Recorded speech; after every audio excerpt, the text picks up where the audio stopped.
Hello everybody, this is Danny from Deep South Homestead on Porch Time today. Guys, it has finally got some morning temps at 70 degrees. We are so excited. There's a slight breeze, just very slight, and it's a lot better than what we've been having, and we're so thankful for that. But guys, today I wanted to just take a moment to talk about finding joy in the small things in life.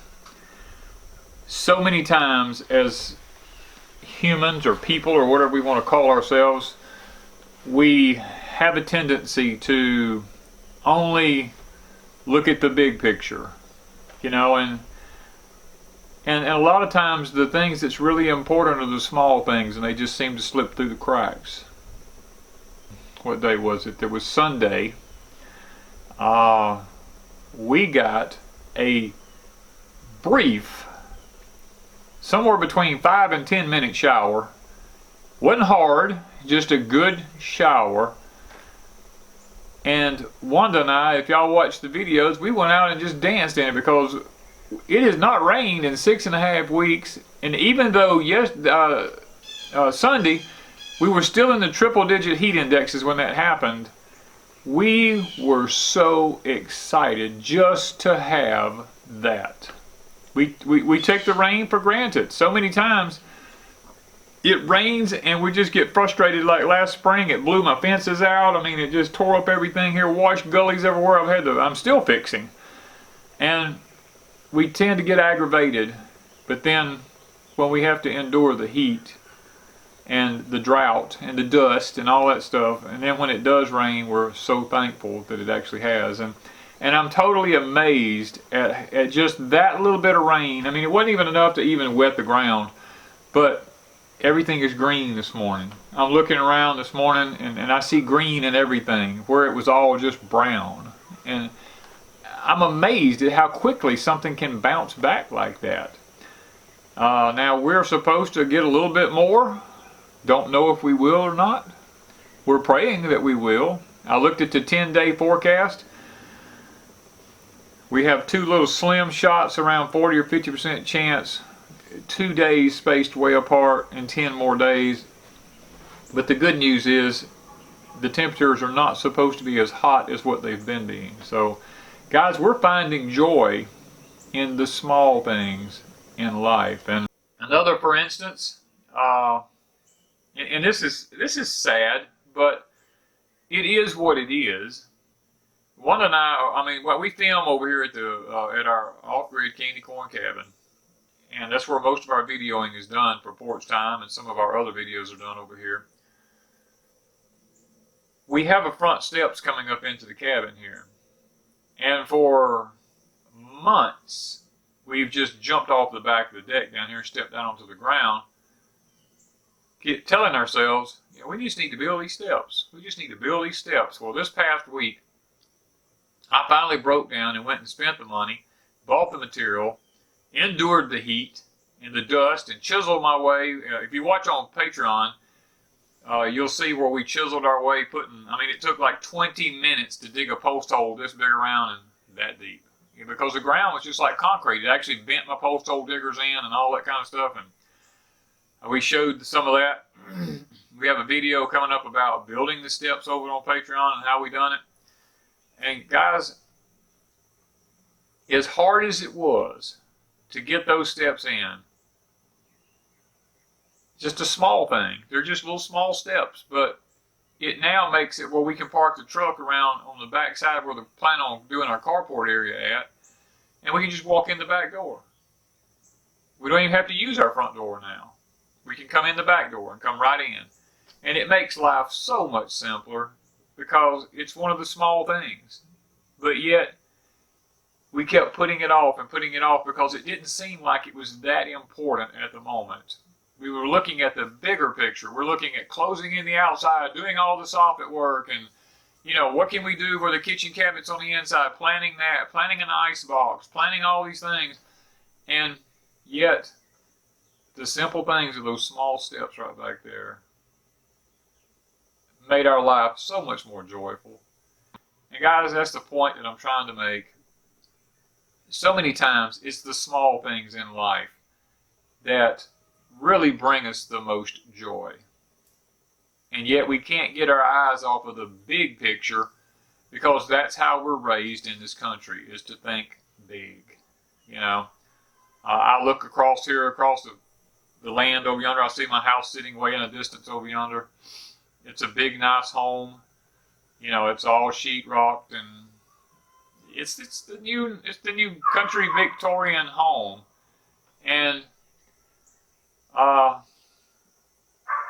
it doesn't bring near the joy. Even though I love it, don't get me wrong, I love my home. It doesn't bring near the joy that this candy corn cabin that's off-grid does to me. I can sit here and I am at such peace with myself that it's unimaginable. You go in that house over there, the refrigerator's humming, the air conditioner's running, there's noises that you're not even, exhaust fans in the bathrooms, and you know, all these noises are going on. Ceiling fans are sitting there rattling and humming and doing all these different kinds of things. Lights are on everywhere, and there's blinking lights on the routers, and there's the studio room that we have and all the equipment in there that's making all the noises, and you get accustomed to that. But when you come over here and you're sitting here, then all of a sudden you realize, wow, it's quiet. The only noise you hear is like Hank barking in the background, or this red bird chirping here. Maybe the leaves rustling from the wind. That's about it. And you think to yourself, it's like, wow, I'm really missing the small things in life. One of them being just quietness. That's why in the Bible, God says, be still. Be still and know that I am God. Sometimes we don't take time to just be still. I mean, that's the bottom line. We are in such a rat race with our lives, and I'm just as guilty as anybody in this world. I'm constantly in the morning, I'm up at 5 o'clock, I'm cooking breakfast at 5 o'clock, and then I'm out the door as soon as I'm finished, and I've got Wanda fed, I'm fed, and we're going, because we know that the heat is coming. And when the heat gets here, we know that we're not going to be able to be outside doing anything. And then it comes aggravation, frustration, because we can't get out and do anything because it's too hot. We try to go to the shop. I try to turn on the fans and stuff like that, and all I'm doing is blowing 100-something degree temperature on me, and it's not conducive. I get overheated. I have heat exhaustion, and I'm constantly having to lay around recovering from that. And we forget, because we're looking at the big picture of the rat race of everything. And there's lots of times that Wanda and I come over here and we just sit on this porch, and we sit in this rocker right here, and we'll have our little, we call them funeral home fans or whatever you want to call them. We keep them laying, pretty handy right here, and we use them, and we just blow it. We just sit here and blow a little breeze across us, and as long as we're not actively doing something, we can stand the heat a lot of times. And when the breeze blows, we're thankful for that. But guys, sometimes just the sitting in the rocker is one of the little things, and being still, that brings the most joy. We sit and we watch squirrels hop across the ground out here.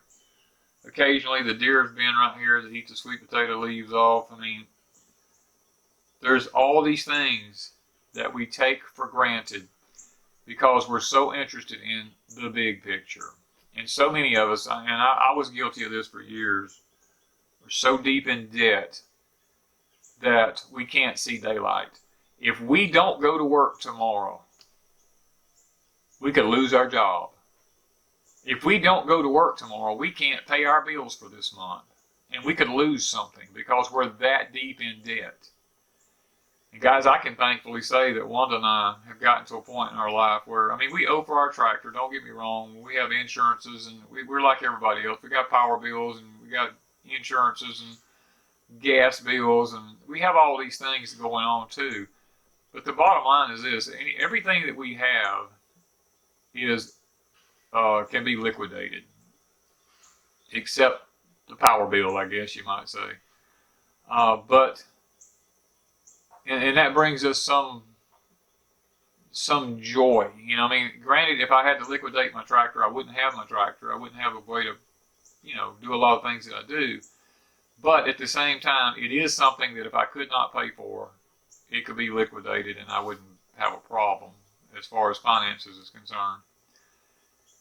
But the point I'm making is we get ourselves so deep in debt because of the big things we want. We all, you know, 2 vehicles in every family. We got insurances on those vehicles. We got to have gas for those vehicles. We got equipment and toys and 4-wheelers and, you know, gators and, you know, bass boats and, you know, hunting leases. And I mean, I could go on and guns and bows, and I could go on and on and on about a lot of different things. And guys, it's not just that. Sometimes as homesteaders, we can overload ourselves. We can have too many animals for the size property that we have, so that we're at the point we're having to dump all of our money that we earn into feed just to keep these animals going, knowing that if an LCE happens, there's no way we're going to be able to feed them. You know, and that's what Wanda and I have come to terms with. Here, we got rid of our goats because we realized that we just don't have, even though we've got 10 acres, we don't have enough land for the goats, the cows, and the pigs, and gardening, and some firewood land and stuff like this on 10 acres. There's just not enough room. You can't do it. And we've downsized. We've got 2 pigs left. We've got a breeding pair of the old black hogs that if they breed, we'll probably sell all the babies off as quickly as possible.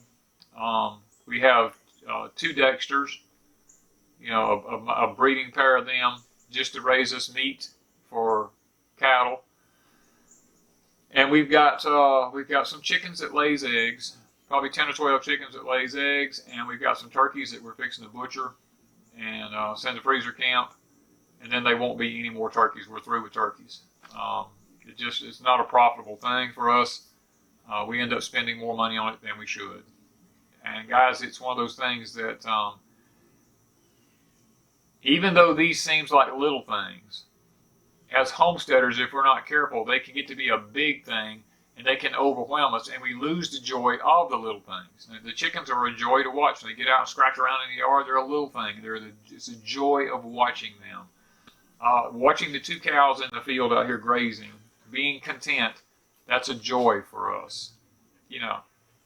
But if I ended up with 20 cows out here on trying to get them on 10 acres and I'm struggling, then I lose the joy of a little thing. So even though the tractor is a good thing for us and it's a little thing, if I become so deep in debt everywhere else around me that I can't pay for the tractor, then that tractor becomes a burden, and the joy of a little thing becomes a burden of a big thing. And guys, I encourage you to get out of debt, because the economy, guys, you may not want to believe me or not. I don't really care if you believe me or not, but the economy is on the brink of tanking. There's things going on around us that is, y'all hear Hank, he's found him a squirrel here in the background. That's what I'm talking about, one of the small things in life. I love to watch Hank run loose. I love to watch him find squirrels and tree them and stuff like that, because it brings so much joy to him. And because it brings joy to him, it brings joy to me. To let him do what he's bred to do, and that is to be a farm dog for us. But getting back to the economy tanking, guys, there's so many red flags around us right now that it's plumb scary to see what's actually happening. And you got to quit looking at local stuff. You've got to look at the global market, because now we're under a global system. We're branching into the New World Order, and everything is going global. Whatever's happening around you may seem like it's good. You may have a micro situation going on where you're at, a microclimate or a micro economy going on where you're at. But guys, look, it could crumble overnight.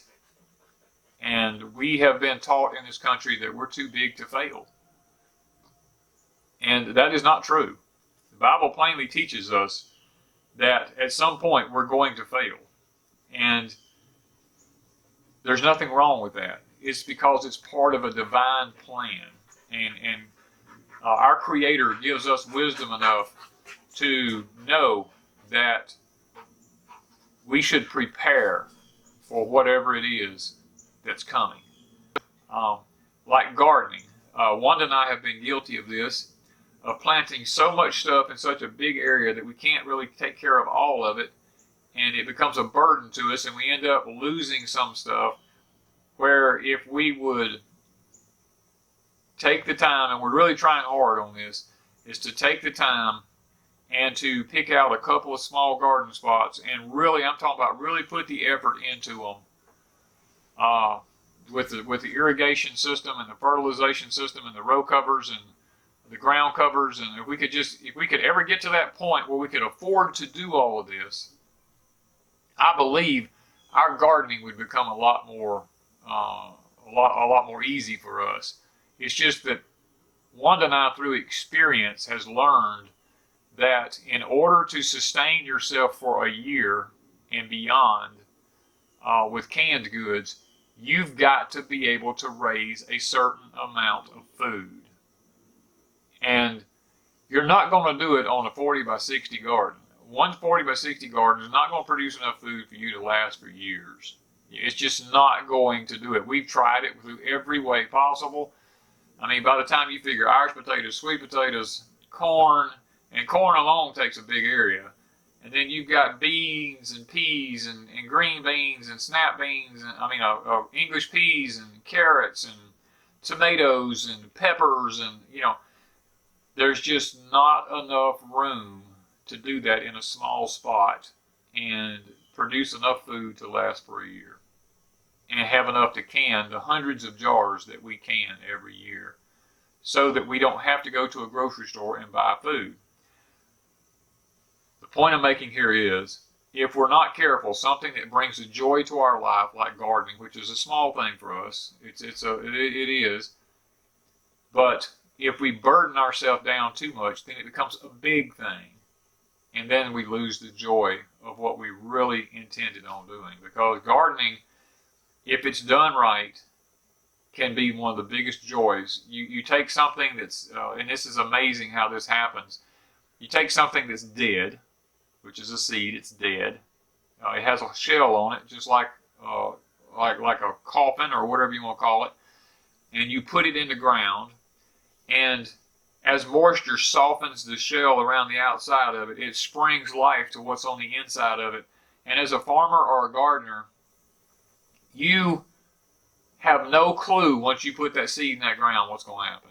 You pray that it'll come up and that it'll flourish. But once you put it in that dirt, it's out of your control. Now, you can water it, you can do these kind of things, but what it does is still up to the Father. And when you see those seeds start germinating and you watch them as they erupt up out of the ground and they start forming their first two little leaves, and then they form 3 and 4, and then you're like, okay, you're babying it and you're trying to make sure you're either plowing it or you're hoeing it or you're putting mulch around it, you're doing whatever you're doing, you're fertilizing it, composting it.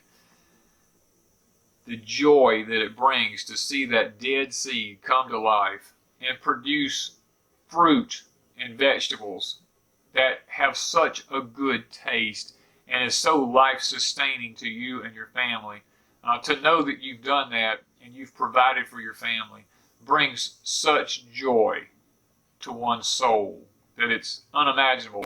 People who do nothing but go to a grocery store and buy their stuff, or go to a farmer's market and buy their stuff, they've lost part of the connection with their food, the growing part of it, the joy that it brings. My daddy often told me, he said, son, the reason people throw out so much food today is because they didn't have to raise it. If they grew a garden and they had to raise it and they put the sweat in to make that thing happen, they would not waste what's on their plate. They would clean their plate like I was raised to do. And there's so much wisdom in that, guys. I go to these, I don't know more. I used to, years ago, I went to restaurants to eat while I was out working on public jobs, and you go in, you watch people eating at all-you-can-eat buffets, and then when they get through, their plate's still full of food that they didn't finish, and they just dump it. What a waste. What a waste of food. And that was there's unthankfulness, and God, that's one of the downfalls of the end of an age, is the unthankfulness that people have. And I'm trying to gear back to our life here, is being more thankful for the small things in life. Many of you are sitting here watching me this morning on a Tuesday morning, and you have a cup of coffee in your hand, and you're drinking a cup of coffee, and you're enjoying sitting and just listening and watching and reminiscing along with me. And guys, the simple pleasure of a cup of coffee. Most people take that for granted, but you take a guy like me who's sitting here, and I cook Wanda's breakfast every morning, and I make her coffee every morning for her. And I look at that coffee, and I'll know that I can't drink it because of a heart issue I have, and the racing heart and stuff that the coffee causes. Even the decaffeinated, it doesn't matter. I've tried chocolate, I've tried all kinds of stuff, and it just still causes the rapid heart rate. But guys, that's a simple pleasure in life that someone like me would just about give anything to sit and drink that cup of coffee every morning with my wife. And it's one of the pleasures of life that's gone for me right now. You know, unless I come up with something that's completely different. Now, I have tried some coffee that's actually figs and dates and all this kind of stuff mixed together, and it's a taquino coffee brand. It's just so expensive. It's a Mediterranean type coffee. It is so expensive that I just can't spend that kind of money on something like that. But guys, the point I'm making is something as simple as a small thing like drinking a cup of coffee to people like me means the world. You know, I have a brother who's paralyzed, and from the waist down, and we get up every morning and we walk around, we do what we need to do, and don't think anything about it. And yet I see my brother, what he would give to be able to get up in the morning and just walk to the kitchen or walk to the bathroom or anything like that. Something that we just take for granted, a small thing like just walking. My dad, I remember when he got where his legs wouldn't work anymore, and he got so old, and he was in a wheelchair. He still is in a wheelchair. Been in there for, I don't even know how many years Daddy's been in a wheelchair now. It's probably about 8 years he's been in a wheelchair. He said, son, the things that you just miss in life. He said, I have to go to the bathroom like a woman now. I can't even stand at the toilet like a man anymore. He said, and it's so degrading to me. And I try to comfort him. I said, Dad, you know, well, we all come to those points in life, Dad, where we can't function like we used to. But to him, it's really a big issue. You know, they have to, and I know this may be getting a little TMI for a lot of people, but, you know, I watched him as he had to go from being able to go to the bathroom by himself and have to be dependent on someone to go to the restroom. And when you're a man that was as strong and as my dad was, and as independent as my dad was, that's very degrading to him, to have someone clean him up and to not be able to go to the restroom on his own and things like that. The small things in life, so many times, we take for granted. Do you know, getting up in the morning and just spending 4 or 5 minutes with the Father? You know, just 4 or 5 minutes. I'm not asking a lot. Just, Father, you know, please give us a good day today. But Lord, even if it's not, thank you for just letting me wake up this morning. Thank you for allowing me to have the ability to get out of bed. Thank you that I'm about to go have a cup of coffee, or thank you that I'm fixing to fix breakfast. Thank you that I'm fixing to go out and feed my animals. Thank you that it's not blistering hot this morning. Thank you that we have a cool breeze this morning. Thank you that we got some rain. Thank you for all the blessings in life that you give me. Take time to start every day and thank the Father for all that He's done for you, instead of saying, Lord, I really need this. Could you bless us with this, or could you bless us with that, or could you do this for us, or could you make this happen? You know, take just a few minutes of every day and say, Father, thank you for what you've already done, and thank you for what you're going to do. Because you know what? To us, it's a small thing, but to him, it's a big thing. And guys, if we just learn to take time for the small things in life, I personally believe that the big things in life will subside and actually become the small things. And I know that may sound a little crazy, but that's my belief because I've lived it and I've experienced it. When I take time every morning and I thank my Father for everything that he's done for me that day, there's lots of times that my days go really, really a lot better than what they usually do. And I am so thankful for that. Guys, it's just amazing to me how we make life a lot harder than what it really has to be. And it's nobody's fault but ours. So my challenge for you today is this. Take time for all the small things in life and enjoy the small things. Thank you guys from Deep South Homestead.